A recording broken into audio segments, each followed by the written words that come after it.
وخته ښه په ځیر ځیر مې نن وګوره لا ځوان یمه وخته ښه په ځیر ځیر مې نن وګوره لا ځوان یمه ما د هر ظالم پر سر پښایشې د افغان یمه په دې وطن کې کارخانې نسته دلته روزګار نسته نوکریانې زموږ دغه پښتنو ته نه ورکوي خو دا پښتانه په خپله په دوو لاسو باندې چې یو محنت و مزدوري کوي بیا هغه ته هم موږ نه هیله کوي نو دلته د دې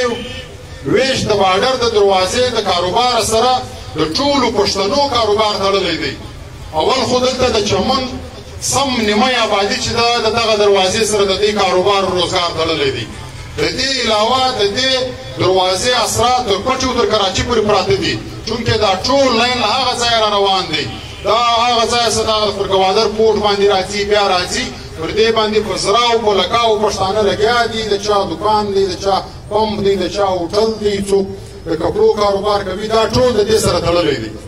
نو نن ورځې دلته دا دروازه تړلې ده دلته داسې رکاوټونه جوړ کړي دي چې په ګنټو باندې 5 کسان هم نه له دې خوا اوښتلی سي نه له هاخوا راوښتلی سي او بیا دا رقم دلته دغه کم مال بردار ګاډیانې چې دي دا ټول ولاړ دي نو دا زموږ د پښتانه کام معاشي قتلعام دی په لوږه دې وژني بې روزګاره کوي دي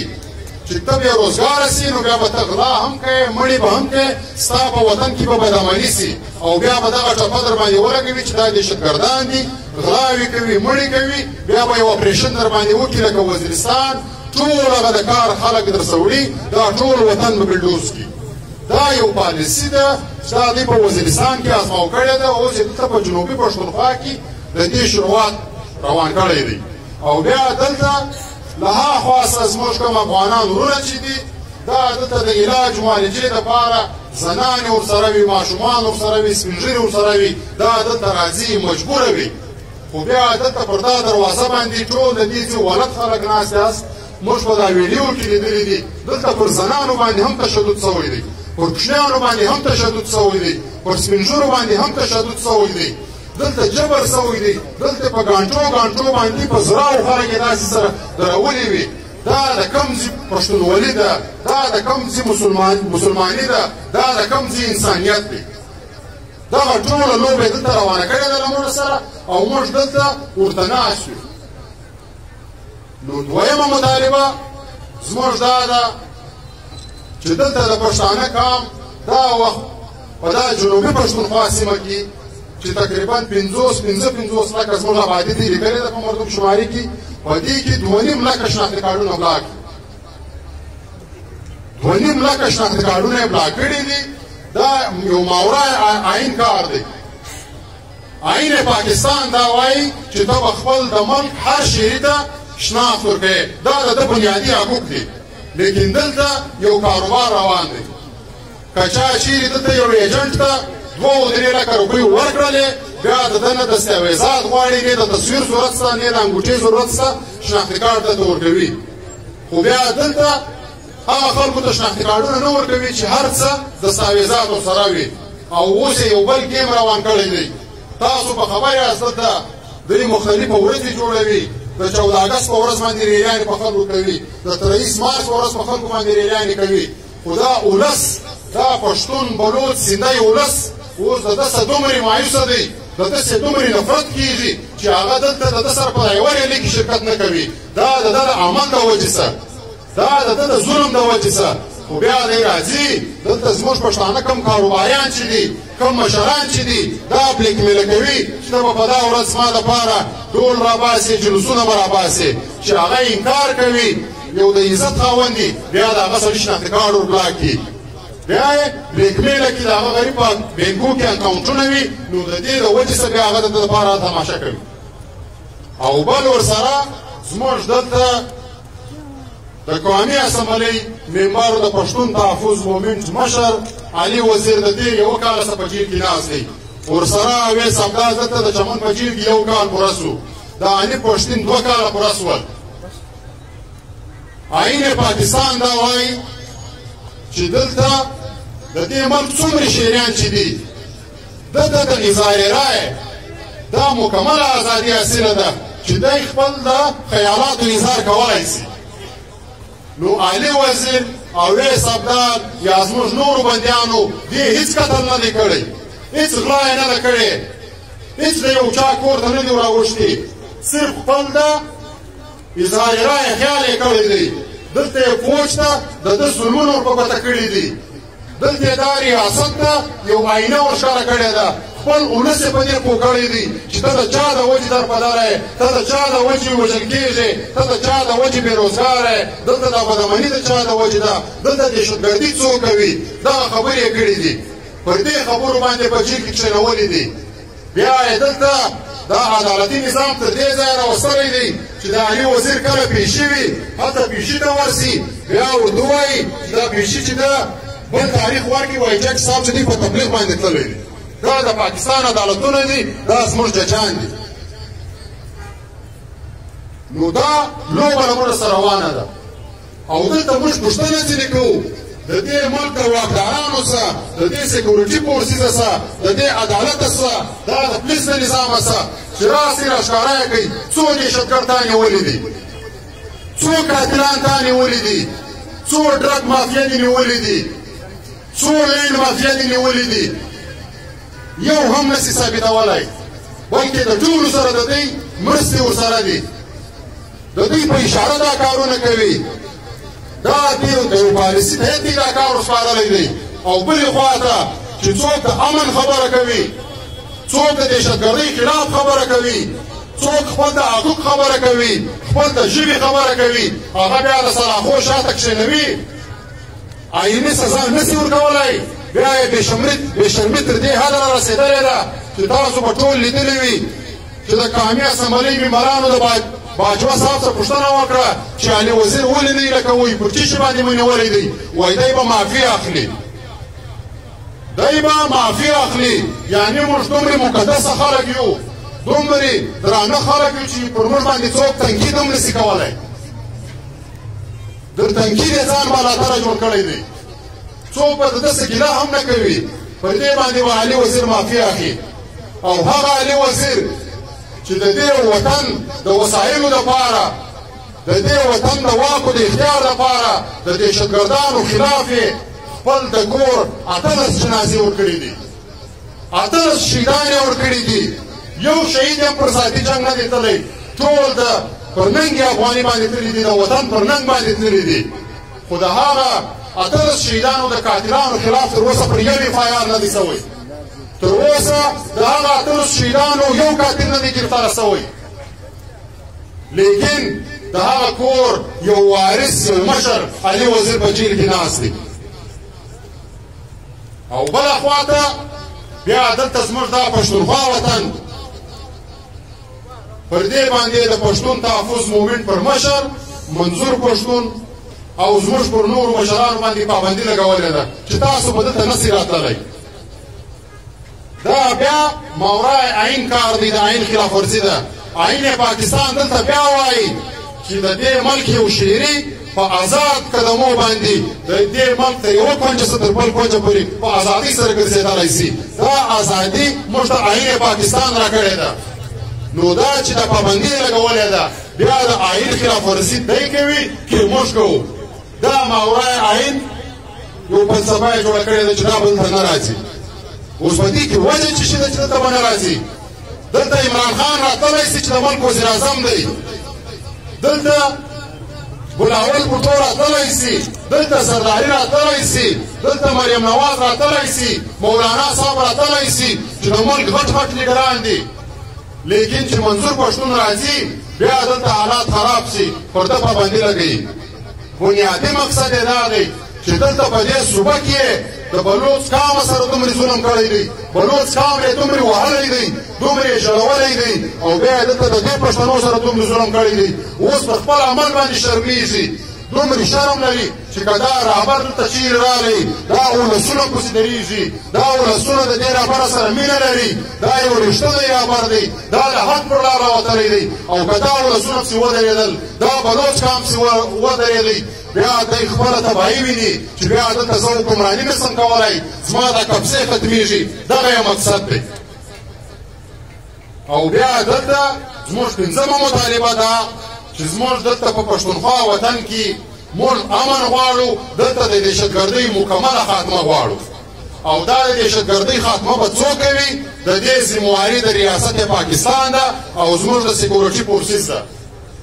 چې موږ دوی ته د کاره په اربونو روپۍ ټیکسیز ورکوو. دا د دوی ټول نظام زموږ په ټیکسو باندې چلیږي. د وردیو د ګوټو سره واخله، بیا د دوی تر فستیوالانو پورې، تر جاز تر چکټانو پورې، تر بچانو تر تعلیمو پورې، د دوی د کورنۍ تر علاجه پورې، دا ټولې پیسې زموږ د دې عوام د جیبو څخه وځي او دا خلک دلته دغه خپل نظام به چلوي. نو د دې په مقابله کې به، د دې په بدل کې به دوی موږ ته امن راکوي. دا د ده ذمهواري ده. دلته که یو ټیچر په سکول کې ډیوټي نه کوي، کوچنیانو ته سم سبق نه وایي، هر سړی ورته رایلوي، ټیچر په عزته کوي چې ته مفته تنخواه خورې، ته حرام خورې، ته رشوت خوری، دا بچانو ته سم سبق نه وایي. دلته که د واډا مسله راشي، هر سړی پر واډا والا باندې ورغورځي. دلته که په یو بل ډپارټمنټ کې مسله راشي، هر سړی د هغه ډپارټمنټ خلاف راوځي، هغه تر غاړه باندې نیسي. لیکن دلته که امن و امان نشته، دهشتګردي ده، بم دماکي دي او غوا برای تاوان دی. دا ذمهواري د چا ده؟ دا د فوج ده، دا زموږ د سکیورټي فورسز ده. بیا دوی ولې تر غاړه نسو نیولی؟ دا هم زموږ چوکیداران دي، دا هم زموږ ملازمین دي. لکه څنګه چې پر ټیچر باندې ورځو، پر واپډا والا باندې ورځو، دا هم د هغسې ملازمین دي. هېڅ د اسمانه څه نه دي راغلي، نه تر تنقید بالاتره دي. دا به هم مجبوره کوو چې ما ته به امن راکوې. که دلته امن نه وي، دماکي، بیا ورته وباسئ، استعفا ورکړه، موږ د امن په خپله راوستلی. دا شعور په ځان کې راولو. دا خلک هېڅ د اسمانه څه نه دي راغلي، دا زموږ ملازمین دي، موږ دوی ته ټیکسیز ورکوو. او بله مطالبه زموږ دا ده چې په پښتونخوا وطن کې څومره هم وسایل دي، زموږ وطن د وسایلو څخه ډک دی. پر دې وسایلو باندې به اولین اختیار د هغه ځای د ځایي ولسونو دی، دا به ته تسلیموې. اوس دلته وجه دا ده چې زموږ وطن ټول د معدنیاتو ډک دی. اوبه لرو، ځنګلات لرو، کویله لرو، کرومایډ لرو، یورانیم لرو، د دنیا هر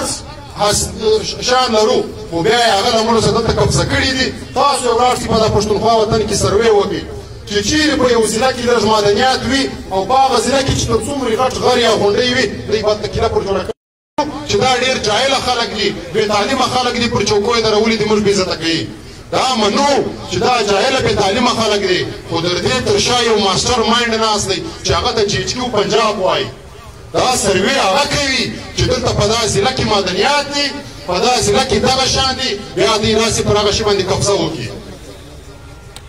او بیا چې دا معدنیات قبضه کړي، بیا به زه ورته څه کوو؟ زه ورته به دې ته مجبوره یو چې په کراچي او په لاهور، په دوبۍ او په عربو کې به ما او تا مزدوري کوو، مسافران به یو. بیا دې هغه مزدوري ته هم نه کوي. په کراچي او په لاهور کې زموږ خلک مزدوري کوي چې هلته چیرې یو دماکه یو شی وسي، بیا یې دا د پولیس ویګنانو ډاکسنانو روان کړي وي، دا پښتانه ورغورځوي، تاڼو ته یې بوځي. بیا که یو چا 20-30 روپۍ ورکړې، هغه یې لګوي، که چا نه کړې وه هغه بیا ولي، بیا سهار په اخبار کې بیان لګوي چې دا د دهشتګردۍ په دین کې مولوي سولو، د پولیس په مقابله کې دا ولاړی، بیا یو سټار بل هم ولګوي او دلته یو پښتون هم قتل کړي. دا ټوله یو پالیسي روانه ده تا ده. خو د دې دا پالیسي ولې روانه ده؟ ته ولې دا رقم کمزوری سوی یې او دی ولې دا رقم پر تا زورور سوی دی چې 100 کاله سرچ پسې وکړئ، د دنیا ټول انجینران، ټول پروفیسران راولئ، د دې واحده دغه خبره ده چې موږ غلامان یو، دی زموږ اکا دی. بل په دې کې هېڅ خبره نشته. ټول پښتون افغان وطن یې غلام کړی دی او پنجابی سامراج دی، پر موږ باندې حکمراني کوي. په دې کې یو پر بل سره تاوانوو چې ستا د لاسه زما د لاسه. سیاسي خلک یو بل ته پیغورونه وکړي چې ستا د لاسه زما د لاسه، ستا په حکومت کې دا وسول، زما په حکومت کې دا وسول. ولالا نه ولا که ته د غلامۍ خلاص یې، نه دی د غلامۍ خلاص یې، نه زه خلاص یم. ټول قام غلامان یو او د پنجاب غلامان یو. اوس د دې د خلاصون لاره څه شي ده؟ لکه څنګه چې ټول قوم یې غلام کړي یو، نه جمعیت راکې ګوري، نه پښتونخوا، نه NP، نه PTM، نه جمعیت اسلامي، نه تبلیغی، نه تجار، نه ډاکټر، نه وکیل، زموږ ټول قام یې غلام کړی دی. دا ټول به سره یو کېږو، د دې غلامۍ څخه خلاصېږو. دا یوازې PTM نسي کولی، دا یوازې یو پارټۍ نسي کولی. په ټول قام باندې یو بلا روژه ده، پر ټول قام باندې یو ناورین راغلی دی. نو د کام ناتار چې دی په کام باندې راګرځي ټول به ورته یو کام کېږو یو افغان به کېږو بیا د دې د خلاصون لاره کولی شو او بله چې دا پښتون تحفظ مومنټ ملګرو خبره وکړه چې موږ ووټ او الیکشن نه کوو ځکه یې نه کوو چې موږ پر دې یقین لرو پر دې باندې دلیل لرو چې زموږ د وطن دلته چې دا مسلې دي دا وخت دا د پارلمان د لارې څخه موږ 1500 کاله بعد هم نسو ورکولی چونکې په پاکستان کې 6 کروڑ پښتانه اوسېږي چې دا 6 کروڑ پښتانه راولاړ سي ټول یوې پارټۍ ته ووټ ورکړي دا د قومي اسمبلۍ 45 سیټان جوړېږي او د قومي اسمبلۍ ټوټله ته د سیټانو تعداد چې دی د ممبرانو دا 315 دی هلته چې ته یو قانون پاسوې تر نیمه یې زیات ووټ به اخلې بیا ته هغه قانون پاسولی سې نو ته چې دلته ټول پښتونخوا وطن وګټې دا 45 سیټان دي یوه تبدیلي نه سره وصلی نو ځکه موږ پر دې یقین لرو چې دغه پښتانه کله هم سره یو سوي دي په دې وطن باندې ډېر زورور راغلي دي دلته رنجیت سنګ راغلی دی دلته لاکو خان راغلی دی دلته فرنګی راغلی دی دلته عرب راغلی دی خو د هغه مقابله دغه پښتنو افغانانو په ووټ نه ده کړې په پارلمان باندې نه ده کړې دا سره یو موټی سوي دي جدوجهد یې شو کړی دی ورته یو افغان ملت سوي دي ټول یې د دې ځایه تښتولي دي عرب دورې غورځېدلي دي فرنګی دورې غورځېدلی دي رنجیت سنګ دورې غورځېدلی دي نن بیا موږ پر دې باندې یقین لرو چې دا ټول ملت سره یو ځای سي ټول سره یو موټی سو پر یو 130 نقطو باندې سره یو ځای سو او دې ریاست ته ووایو چې دا زما بنیادي حقوق دي او دا مطالبې به ټول په آئین کې دننه وي ورښکاره یې کړو چې دا زما آئیني حقوق دي تېره کولی سې د سبا څه کار پر شوکه چې نه سې راکولی بیا هغه خبره ده لکه مولوي صاحب چې وکړله چې خپله کوه خپله به کوم موږ کمزوري نه یو موږ سره ویشلي یو سره تقسیم کړي یو اول واره پښتون افغان قوم دا پر دغه ډیورین لاین باندې سره نیمایي کړی دی بیا یې دلته په پاکستان کې پښتانه په څلورو ډلو سره ویشلي دي ستا دوې ضلعې په پنجاب کې بیا ټکو میاوالي وزیرستان یې تر پرونه پورې علاقه غیر ورته ویل دا اختیار د قانون ته یې چلوئ هلته نه سیاست و نه پارټۍ و نه ووټ و نه الیکشن و نه تعلیم نظام و نه اسپتالونه ول بیا خیبر پښتونخوا